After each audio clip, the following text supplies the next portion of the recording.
చిరకాల మిత్రుడు, రాష్ట్ర లైబ్రరీస్ చైర్మన్, క్యాబినెట్ స్టేటస్ ఉన్నటువంటి రియాజ్ భాయ్ గారు.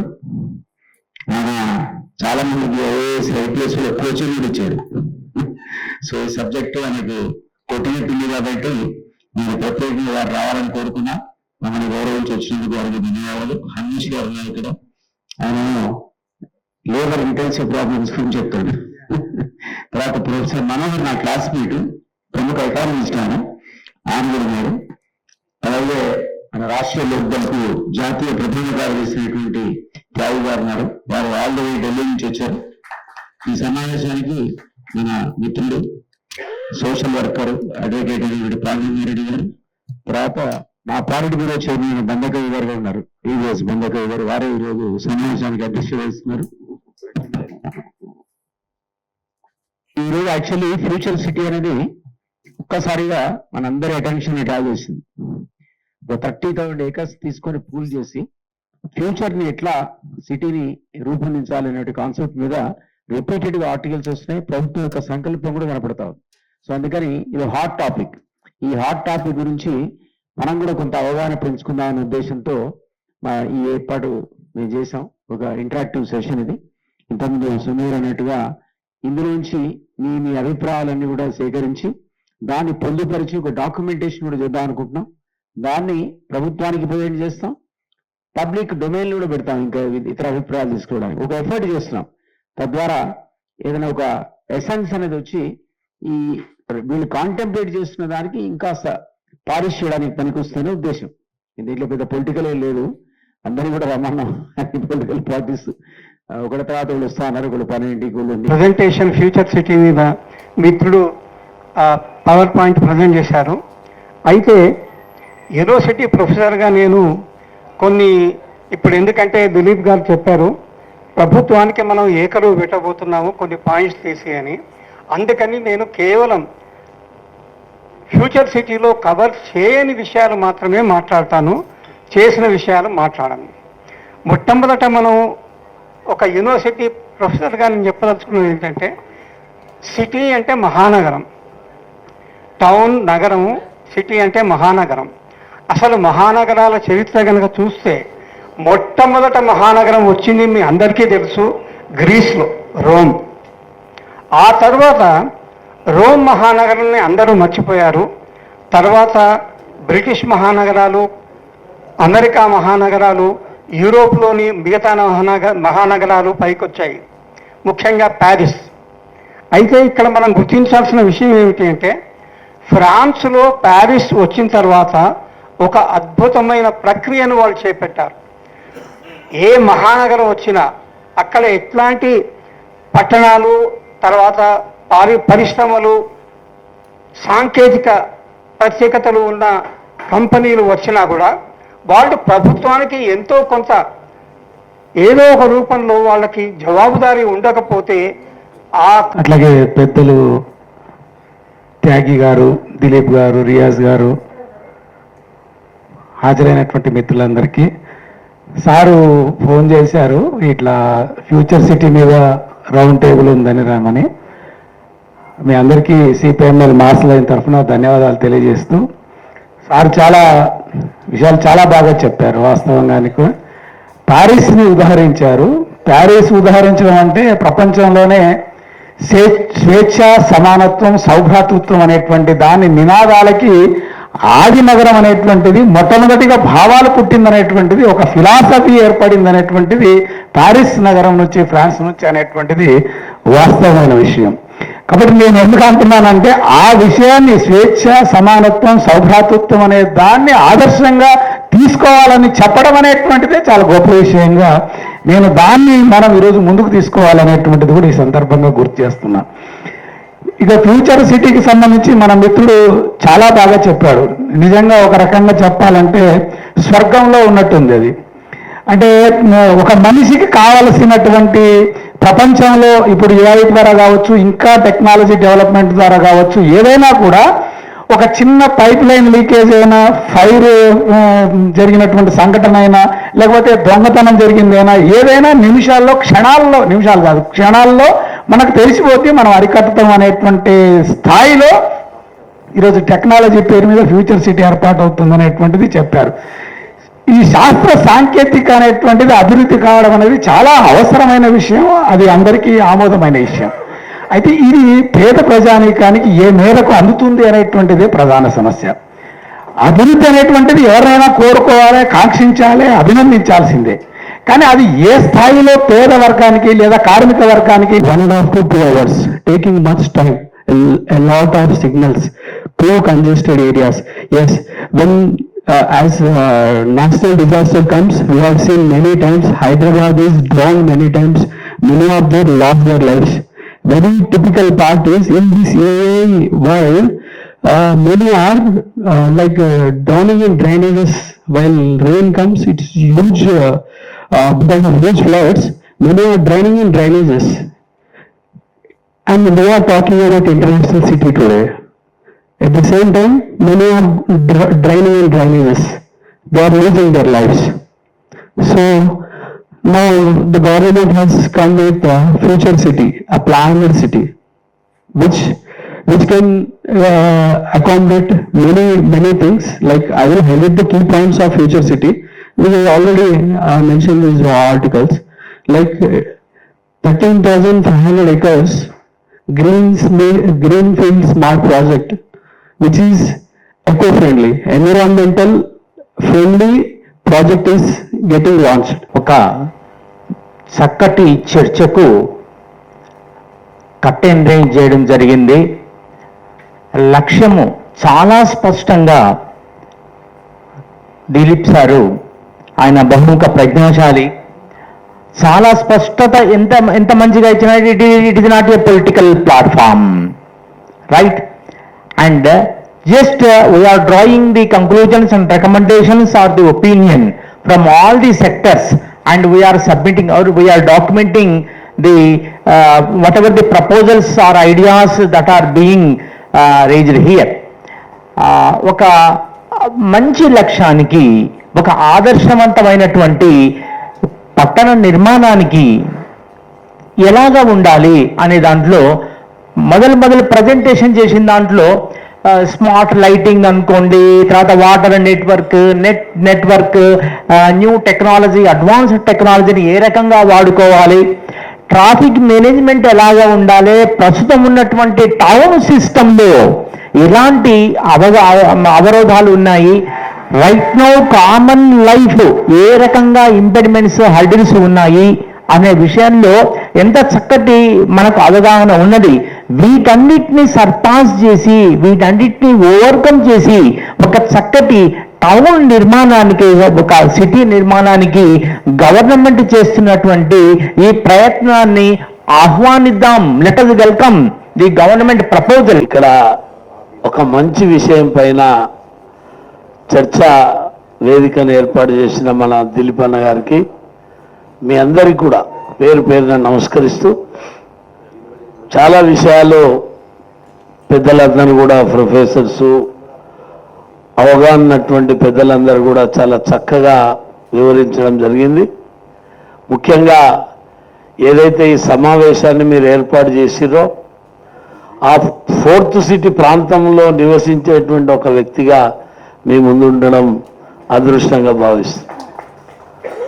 మా మండలం కావచ్చు, మా నియోజకవర్గం కావచ్చు, ఈ సిటీలో ఒక భాగంగా మా ప్రాంత భూములే ప్రభుత్వం తీసుకొని, గత ప్రభుత్వం సుమారుగా 19,000 ఎకరాలు ప్రజల భూమిని నిర్దాక్షిణ్యంగా ఉన్నటువంటి రేటు కూడా ప్రజలకు అందకుండా అతి తక్కువ ధరలో ఆ భూమిని అంతా కూడా సేకరించి ఇవాళ ఆ భూమిని ప్రజలకు దూరం చేసి, ఆ తర్వాత ఈ ప్రభుత్వం కూడా ఏదో రకంగా వాళ్ళకు మేలు చేస్తానని చెప్పి ఆ 10 సంవత్సరాలు మా ఉద్యమ కాలంలో మా వెంట నడిచినటువంటి ప్రభుత్వం వచ్చిన తర్వాత కూడా ఆయా ప్రాంత రైతాంగానికి ఒరిగిందేమి కూడా లేదు. లేకుండా ప్రజలు ఒక సంతోషాన్ని ఇవాళ మా భూములు కోల్పోయినా అక్కడ ఎయిర్పోర్ట్ కూడా సుమారుగా ఓ 3,000 ఎకరాలు ప్రజల భూమి, ప్రభుత్వ భూమిని ఇచ్చినందుకే ఆ ప్రాంతం అంతా కూడా డెవలప్ కావడం జరిగింది. దాంతోపాటు ఇవాళ ఈ ఫోర్త్ సిటీ, ఫార్మా సిటీ, గత ప్రభుత్వం ఏమో ఫార్మా సిటీ పేరు మీద వేలాది ఎకరాల భూమిని తీసుకున్నది. దాంట్లో కొంత ఫార్మా సిటీకి, ఎడ్యుకేషన్కు, ఇతరత్ర అనేక రంగాలకు కూడా ఇదే భూమిలో, ఇదే ప్రాంతంలో ఇప్పుడున్న ప్రభుత్వం రేవంత్ రెడ్డి గారు ముఖ్యమంత్రి అయిన తర్వాత నిజంగా కూడా మనం ఇంతకుముందు ఫస్ట్ పాత నగరం, పాత హైదరాబాద్ కేంద్రం, ఆ సిటీకి ఆనుకొని కొత్తగా ఎక్కడ జరిగిందంటే విజయవాడ రోడ్ డెవలప్ అయింది. गांव को सुंदर करो, गांव में सुविधाएं दो. अगर गांव में सुविधाएं नहीं होंगी तो ये शहर आबादी के दबाव में दब जाएंगे, मर जाएंगे. और मैं आपके बीच में कह रहा हूं, बंबई मर चुका है, दिल्ली मर चुका है, मद्रास मर चुका है, कलकत्ता मर चुका है, और हैदराबाद चूंकि मरने जा रहा है तो अब आप फ्यूचर सिटी की बात कर रहे हैं, चूंकि वहां पर कोई गांव में आपने सुविधाएं नहीं दी.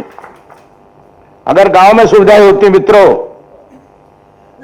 तो फिर इस फ्यूचर सिटी की कोई जरूरत नहीं थी. मेरी बात थोड़ी तलक हो सकती है, थोड़ा मैं डॉक्टर साहब ट्रैक से हटके बात कर रहा हूं. नहीं, आंसर का सवाल नहीं. हाँ, नहीं, आंसर का सवाल नहीं है. मैं ये कह रहा हूं, मेरी ये मांग है इस मीटिंग में. मैंने तो मोदी जी को कहा, उन्होंने भी स्मार्ट सिटी की बात की. बंबई स्मार्ट हो ही नहीं सकता, जयपुर स्मार्ट हो ही नहीं सकता जब तक उसके आसपास के गांव को स्मार्ट नहीं करोगे. और अगर नहीं करोगे तो जयपुर भी आबादी के दबाव में दब जाएगा और गंदा शहर हो जाएगा. ये मैं साफ तौर से आपके बीच में कह रहा हूं. इसलिए गांव को स्मार्ट बनाने पर हमको जोर देना होगा, सभी राजनीतिक दलों को. ये मैं आपके बीच में निवेदन करने आया हूं कि हमें गांव को प्राथमिकता पर रखना पड़ेगा. और जो हमारी पहली इकाई है, पहली इकाई गांव है. और सरकार कोई भी आए, सरकार आती जाती रहती है, पर जो लगातार करने वाला काम है, शिक्षा पर, स्वास्थ्य पर, इन तमाम सवालों पर हमको आपस में एक समन्वय कायम करना पड़ेगा. अगर स्वास्थ्य और शिक्षा पर समन्वय नहीं करेंगे तो कैसे देश तरक्की करेगा. इसलिए मैंने जो गांव का जिक्र किया, और मैं आखिर में एक बात कह रहा हूं आपसे, और दिलीप जी को कह रहा हूं कि दिलीप जी, वहां पर कंपनसेशन कैसे होगा किसानों का. वहां से त्रिलोक त्यागी दिल्ली से आके बस सकता है, पर उसका गांव का नौजवान कहां बसेगा, इस पर भी चर्चा कर लें. उसको प्लॉट मिलना चाहिए, उसका तय होना चाहिए कि इतनी जमीन उसको दी जाएगी, गांव से अलग बसने के लिए जो फ्यूचर सिटी है उसकी जमीन तय हो जाए कि जहां पर वो बसेंगे गांव वाले. उसका कंपनसेशन तय होना चाहिए, उसके तमाम चीजें तय होनी चाहिए. और मैं तो यहां तक भी कहूंगा कि जिनकी जमीन जाए, सरकार से मैं मांग करूंगा, और आपसे, लोकदल के बैनर पे कह रहा हूं, आपसे कह रहा हूं कि उनके बच्चों को जब उनकी जमीन उजड़ जाएगी, उनके पास खेती नहीं रह जाए करने की, तो उनके लिए रोजगार की क्या व्यवस्था होगी, इस पर भी इस कॉन्फ्रेंस में चर्चा होनी चाहिए थी. यह भी मैं आपके बीच में कह रहा हूं. बेरोजगारी अपराध की जननी है. अपराध बेरोजगारी की जड़ से निकलता है. अगर अपराध को रोकना, आपके यहां साउथ में बहुत अच्छी बात है कि बहुत कम अपराध है, हमारी तरफ बहुत ज्यादा है. हमारे यहां बहुत ज्यादा अपराध है, मैं स्वीकार कर रहा हूं. आप अच्छे लोग हैं, पर बेरोजगारी में नौजवान को गलत लोग अपनी तरफ खींच लेते हैं और उनको गलत रास्ते पर. आज तक ड्रग्स का इतना बड़ा काम चल रहा है, तो इसमें एक पॉइंट उन 50 गांव के नौजवानों के रोजगार पर भी चर्चा होनी चाहिए. और मैं दिलीप भाई को कहूंगा कि अगली कॉन्फ्रेंस करें तो उस जो आपका मैंने प्रोग्राम देखा उसमें सब कुछ था, ड्रेन भी था, सब कुछ था, ट्रैफिक पुलिस भी थी. సభకు నమస్కారం, సభకు సలాం, సభకు జై భీమ్. ఈ మీటింగ్కు నన్ను ఆహ్వానించిన ఆర్ఎల్డి శ్రేణులకు, ప్రధానంగా వరంగల్లో ఉన్న నన్ను హైదరాబాద్ తీసుకొచ్చి హైదరాబాద్ రాష్ట్ర నాయకుడిగా ఎదిగించడంలో ఒక పెద్దనలాగా నాతో నా ఎదుగుదలలో ఉన్న పెద్దల గౌరవనీయులు దిలీప్ కుమార్ గారికి థ్యాంక్ చెప్తూ, వేదికపై ఉన్న త్రిలోక్ త్యాగి గారు, కవి గారు, సిపిఎంఎల్ మాస్ లైన్ లీడ్ చేస్తున్న అన్వేష్ గారు, ప్రొఫెసర్ మనోహర్ గారు, ప్రొఫెసర్ శ్రవణ్ గారు, పాండ్రంగారెడ్డి గారు, పెద్దలందరికీ నమస్కారం. అలాగే మా బేగ్ బాయ్ ఉన్నాడు, జానీ ఉన్నాడు, చాలామంది నాతో కలిసి పనిచేసిన వాళ్ళు, మా బుల్లెట్ వెంకన్న ఉన్నాడు, నా స్కూల్లో సీనియర్.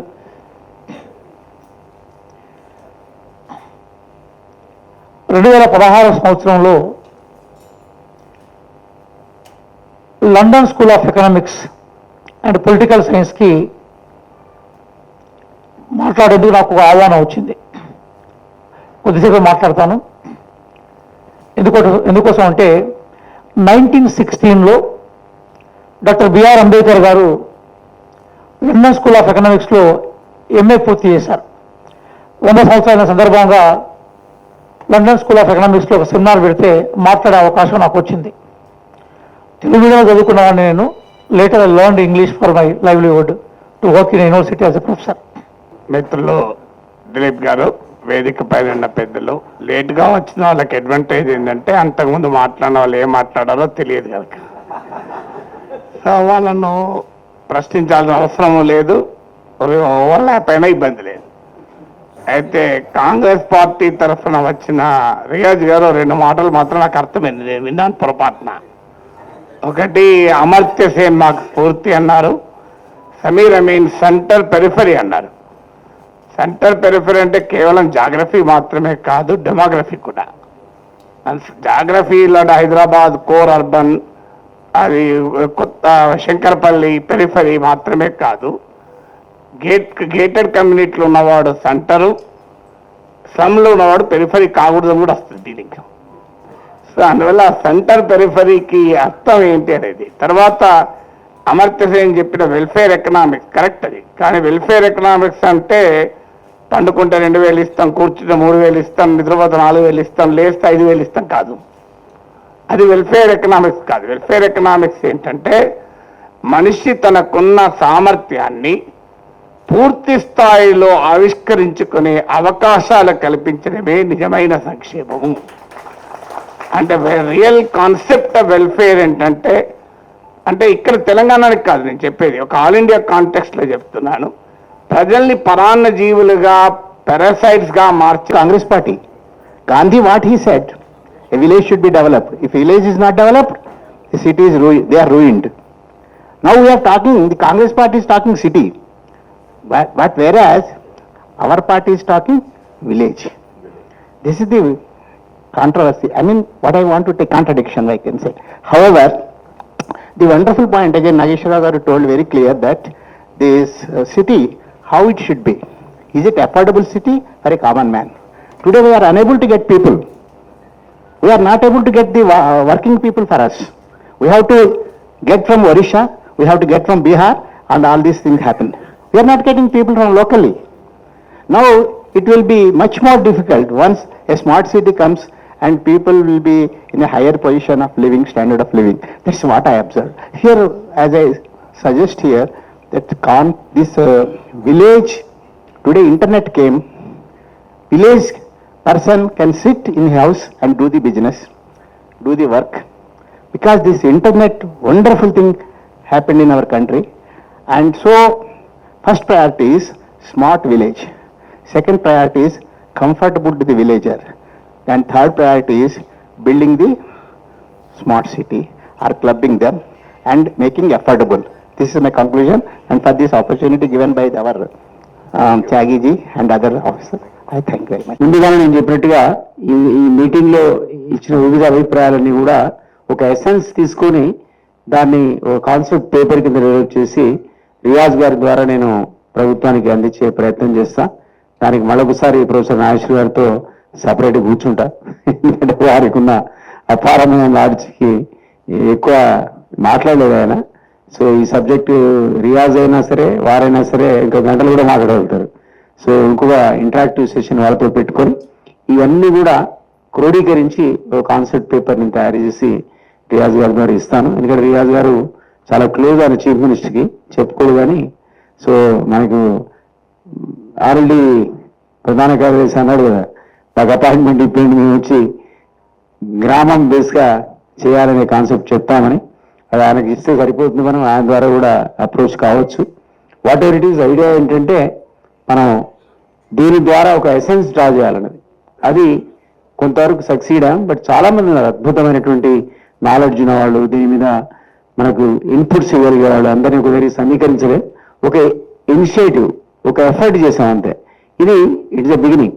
సో అది మెల్లమెల్లగా స్ప్రెడ్ కావాలని, దీని మీద చర్చ రావాలని, చర్చ ద్వారా అల్టిమేట్గా మనం ఊహిస్తున్నటువంటి ఒక కాన్సెప్ట్ సిటీ నాగేశ్వరరావు అన్నట్టు అది ఒక ప్రజలకు పనికొచ్చే సిటీ కావాలని మన ఆచార్య గారు ఆయన ఎఫెక్టెడ్ పర్సన్ కాబట్టి చెప్పినట్టుగా ఎప్పట్లాగా వేలాది ఎకరాల రైతుల దగ్గర లాక్కొని వాళ్ళని రోడ్డు మీద వేయడం కాకుండా రేపు రాబోయే రోజుల్లో వాళ్ళకు కూడా ఒక ప్లేస్ అనేది ఫ్యూచర్ సిటీలో ఉండాలని మనందరం ఆశిద్దాం. ఈ సమావేశానికి వచ్చినందుకు మరొకసారి అందరికీ ధన్యవాదాలు తెలియజేస్తూ